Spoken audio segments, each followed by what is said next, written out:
Hey everyone, this is Nitro. In this video, I thought I would do a tips video because I've been playing for roughly 10 days now, and I think I have a pretty good feel for the game at this point. So, some of these tips may be things you already know, but some of them may help you succeed further. So, tip number 1. This one is about the Echoes from Beyond events, where we've been getting cassettes every single day, 100 of them.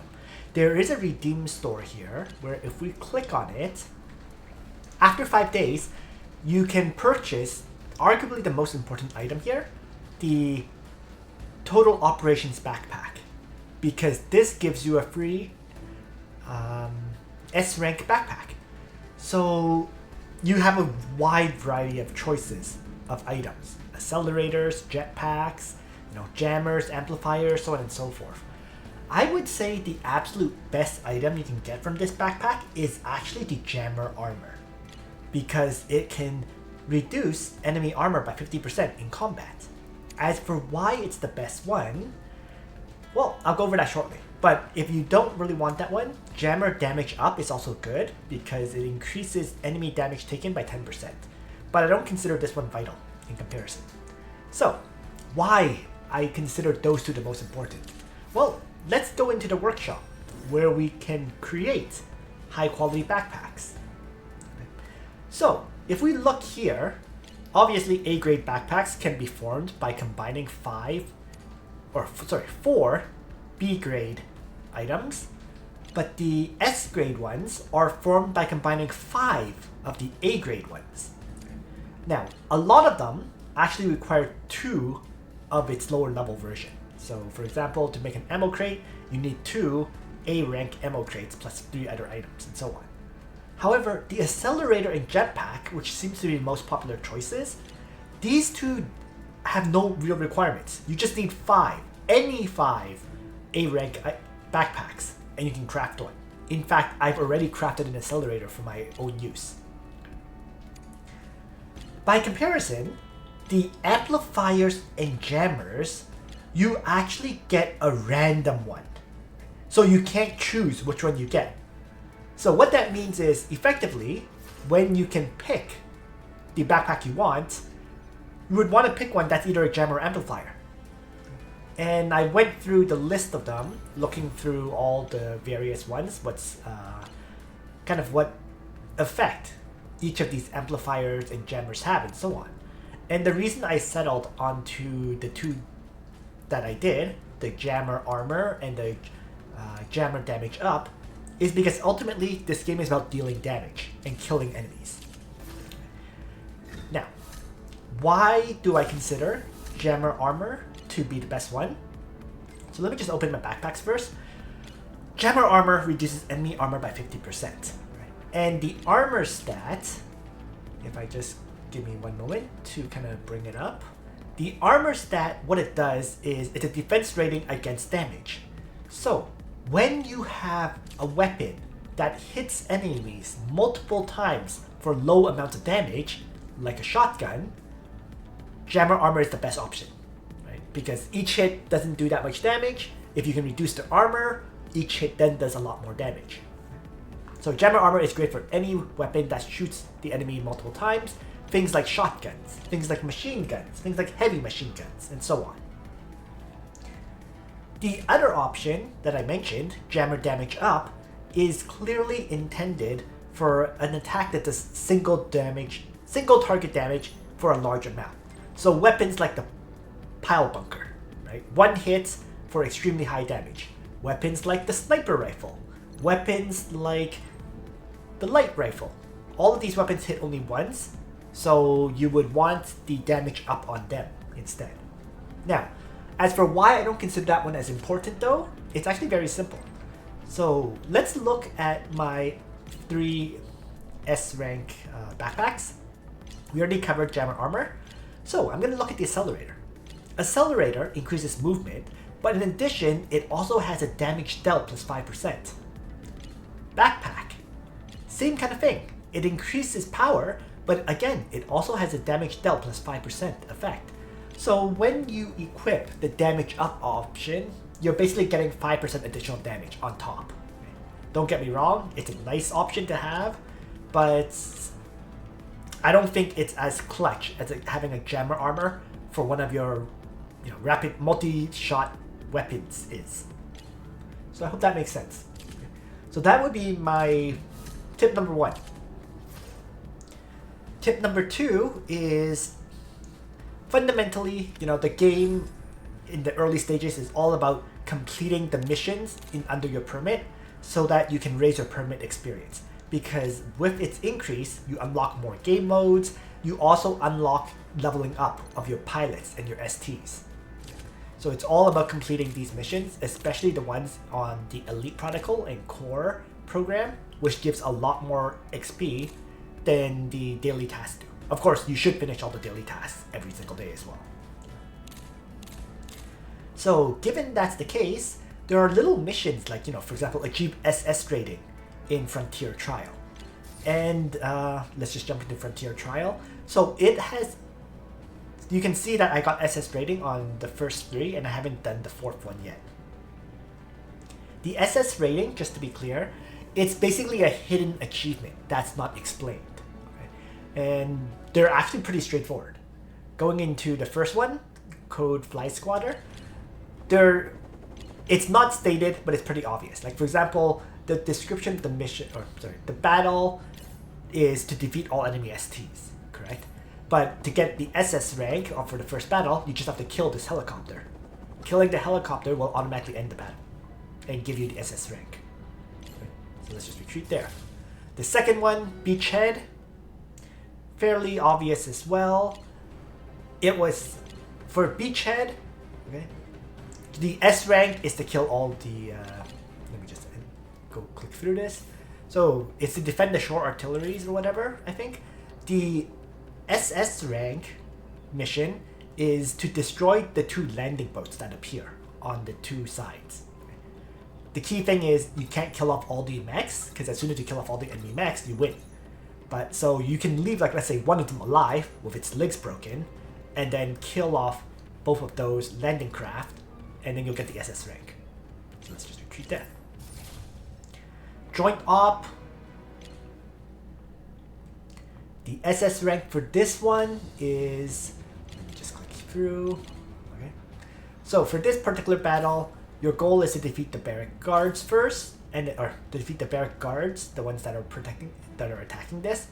And then after you do that mission, the key goal is to defeat these 4 turrets, 35mm turrets, to get the S rank. But if you want SS rank, you have to leave one of the turrets alive and instead kill off the headquarters, the armed barracks instead. So let's just retreat there. As for the 4th one, Covert Investigation, the one that I'm currently on and haven't done, I believe it's fairly obvious. Unfortunately, I can't go into the fight because I don't have any attempts right now. But basically, there is an enemy that keeps launching missiles at the scientists that is doing the covert investigation. Okay? I'm pretty sure the goal is if you killed off that missile launcher, the captain or whatever, you'll get the win right away. But ultimately though, it's also finally it's worth mentioning this. The clear for SS rank doesn't really give you any additional benefits in terms of rewards. Okay? So to get maximum rewards, all you need is the S rank. The SS rank is just to finish off that mission and to also get like the first clear reward of some extra crystals and some more cash. So that's more or less it. Okay. Secondly, I had someone ask me this question, so I'll mention it about the Frontier Trial as well. There is a mission for Frontier Trial that asks you to clear basically 3 of them. Okay? What they mean by those 3 is actually to get above A rank on 3 of these kind of sweeping options. Okay? So to get the one for light, medium, or heavy, you have to bring 3 mechs of that type. Right? So your first, when you clear it, you automatically unlock both mixed components and whatever of the 3 mechs that you have for one type. Then to unlock another option, you have to bring 3 mechs of that weight class. So for example, what I've been doing for every battle is I typically bring 3 light mechs and then 2 mediums. And then for the second clear, to get the S rank, I bring 2 light mechs and 3 mediums. Okay. Which isn't that hard to do, because typically your medium mechs are your healers and your tactical weapons. So my typical party is Frida, Twilight Fang, and Dread Talon, with Frida, Hong, and Sylvie in them. And then I usually bring Naomi and Seven. In cases where I need to flip, I usually remove either Frida or Hong, and then add in a medium mech, which could very easily be a sniper, or like, let's say, another artillery, right? Tactician. So that's about those missions. Okay. Arena-wise, you should keep up on your arena rank. These battles are arguably one of the more annoying ones because you have no way to kind of reload, right? They're every single time, so they're incredibly RNG dependent. And frankly speaking, rank 4 battles are especially brutal because you face off against a ridiculous number of light mechs. And what's incredibly frustrating is the light mechs have an extremely high dodge rate, meaning the RNG of these battles is brutal. For example, you can see that I'm rank 1 right now in my particular group with 17,400 arena points. That literally meant I was facing the very last ST, which was a light ST. And it was on the last turn, so turn 8, and I just kept missing it. Because of that, it survived, and I ended up staying as rank 1 instead of promoting to rank 5-1. Right? So it's also important to keep up with these because every major rank update, you do get a weapon. Like rank 4, for example, gives you a level 37 light rifle, which is clutch because this is the weapon that Sylvie needs, right? Or a sniper. And then rank 5 one actually gives you a sniper rifle. This one to me is not as critical, largely because I use Sylvie as my sniper now. But it is still a very useful weapon if you bring a sniper, like Winston and so on. And then rank 6-1, for example, polymeric barrier, a small shield, level 48 version. Okay. And then finally, rank 7, I don't think it's that important. There's a rocket launcher for what it's worth. I don't use rocket launchers personally, but for those who use them, that would be a pretty good item to have. So that's Arena. And then other expansion ops worth mentioning, right? I mean, Elite Battles you should just keep clearing. It's largely, and I've been doing some recordings of these, but largely because it gives you the items that you need to keep upgrading and unlocking skills on your pilots. Clearance ops worth mentioning as well. So there's several secrets to clearance ops. Okay, first, clearance ops is what gives you the weapons, right? And so you should be sweeping them whenever you can. The thing with clearance ops is, number 1, in Skynet under Rival Index, if you clear the bosses a certain number of times, you get additional rewards. Like for example, if I click on the first batch of bosses, you unlock, after 5 defeats, you unlock the ability to get the weapon that they offer. So an S-rank version of that weapon. Okay. The annoying thing is, for every boss it increases. It was like 5 to unlock the S-rank weapon for the first one, 28 fights to unlock the S-rank weapon for the second one. For the third clearance op, you actually need 40 fights. And then the fourth one, which I'm actually haven't finished yet, I got the first 2 with 45 clears, but the last character needs 50. So I need 5 more fights to unlock this one. But I'll do it. And then the latest version that I'm currently on, Clearance Op 5, is the number keeps increasing, right? At the 5th one, it's actually kind of crazy. You get your first weapon at 65 defeats. And then you can actually get a second one at 120. Will I actually clear this 120 times? I highly doubt it. I may very well get to 65 just to get the free weapon, but I just can't imagine myself going to 120. because I should have the next one unlocked, right? There's still like, what? There's still 1, 2, 3, 4 more. So we're at number 5. There's clearance of 6, 7, 8, and 9. So I can't imagine myself continuing to clear to unlock the analysis level 5 version of these weapons. So that's the first thing. The second thing about the weaponry is if I go into clearance ops, when sweeping the maps, right, the hint is on the bottom left. Fewer combat turns consumes less energy. So what that means is, quite simply, if I go into the sweep screen, if I took, so every attempt at the battle itself takes 50 energy, okay? And the fewer turns you take, the less energy you use for sweeping after that. So for example, it seems to be like you subtract 3 energy per extra turn. So if it was 14 turns, it uses 47 energy. If it's 6 turns, it actually uses 23, which is less than half of the 50 energy that it would take to clear the fight. Right? And so you can actually get it pretty low. Like I have some fights that have 4 turns on, where it's 17 energy. I have a fight where I had it down to 3 turns for the clear, so it was using 14 energies per sweep. Right? The second one, you don't clear that many times, so it was 4 turns again. And in the very first one, I think I only just cleared it once and then swept it like 4 times and that was it. So it was at 8 turns as a result. It just didn't make sense to sweep it for 50 energy to get a lower value. So yeah, essentially what I've been doing is clear the battle once, right, on the first attempt. Then on the second or third attempt, you just keep reducing the time. Right? Get it as low as possible, and once it's reasonably low, start sweeping the battles. I may make another attempt to try to get it down to 4 turns, because if it's 4 turns, it's 17 energy.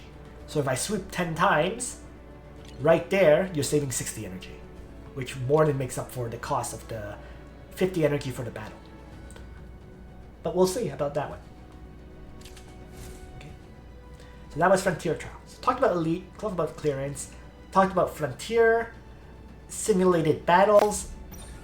This one is, as a side note, I kind of regret not recording the simulated battles that I've cleared because you can only attempt each battle once. These ones are interesting in the sense that you're not allowed to have a single mech die. If one dies, you lose. So that's why I should have been recording them. From here on out, starting at 4-5, I will do recordings of these battles, but I wish I did them before. And yeah, for these algorithms, you may wonder why I haven't cleared any of my algorithms yet, right? Which is one of the daily tasks.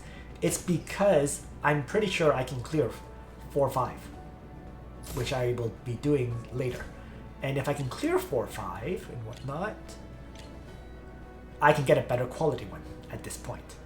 So that's why I'm just waiting to do my recording of 4-5. If I manage to clear it, I'll get a better quality result from my algorithms from there on out. That's one of the things I'm aiming to finish up today. And I think that more or less covers the primary tips I have, right? Oh, one more thing I should mention. So I talked about Arena. Map is pretty straightforward. Border conflict. Okay. So border conflict, what you can only clear one of these per week. So there's like level 30, 40, 50, 60. You can only clear one per week. But on the bottom right, there is a reset countdown, and you can reset it twice. My suggestion is on the Monday, clear the version that you can.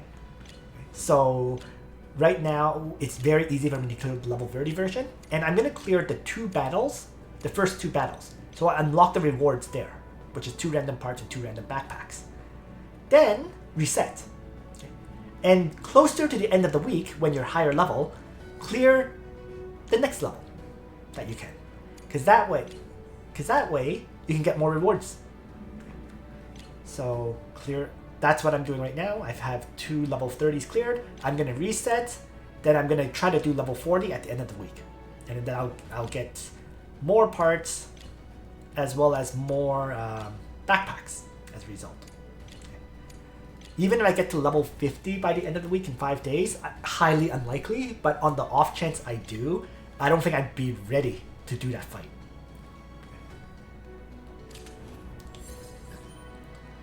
And last but not least is the dispatch missions. You should get them done. You should max this out every day. There's a daily progress cap at the top, because this gives you free items that you can use in the trade section. Okay, so if I go into the shop, what it's giving you, I believe, is these intelligence and change info discs from dispatch missions and fright site ops. And that can unlock you the item that allows you to make S-grade backpacks. It can give you some free vouchers for drawing, some free recruit vouchers for heroes, as well as some bulk vouchers to get some STs that you're going to use for upgrading STs in general. Okay. Yeah, there's also the dollars and some intelligence records if you need them as well. So a lot of useful items in the intelligence exchange. Truthfully, there's useful items in all the sections, right? Like you can trade for more Twilight Fang dupes that resets every 15 weeks or every 4 months. You can purchase modules if you have the cash to do so. And at the arena shop, the border FTZ lets you either get a heavy mech that I'm not really interested in, or it can let you buy some modules, which I am very interested in, I should say. So, I think that covers all the game modes. Now, the final thing worth mentioning is... Yeah, actually, I don't think there's anything else left to mention at this point. I've covered the primary things. If I were to do a recording about other stuff, it would be, I guess, the importance of keeping your characters updated and making... Oh yeah, this is the final thing I want to mention. The Neuro Drive. Make sure you max out the points that you can have equipped on the Neuro Drive. Okay? Even, for example, if I go into the first section, you can see that if I have 4 points unlocking level 2, AP regen is increased by 1 with 4 CP. So on every character, you should make sure you have 1 point, 2 points, 1 point for the 4-point total. You can also do a 2-point item and 2-point item combo, just as long as you get to the 4 points. That's what's critical for now, because you don't have the 7 points unlocked yet. That 7-point unlock, as a side note, comes from like the bionic computer. At the later levels, the CP cap can be increased by 3 more. Okay. So there's those options later on. But yeah, make sure you max them out. It can give you a lot more action points to use in combat, and just makes your character significantly better as a result. So yeah, the key, I guess, is don't equip 1-1-1. So I think that covers everything I wanted to mention. If people are interested in my account, like what I've done, how many draws I've made, and so on and so forth, I can do a separate video on that, but let me know in the comments below. So yeah, this is it for all my tips after the first 10 days of play. Thanks for watching, everyone. Nitro out.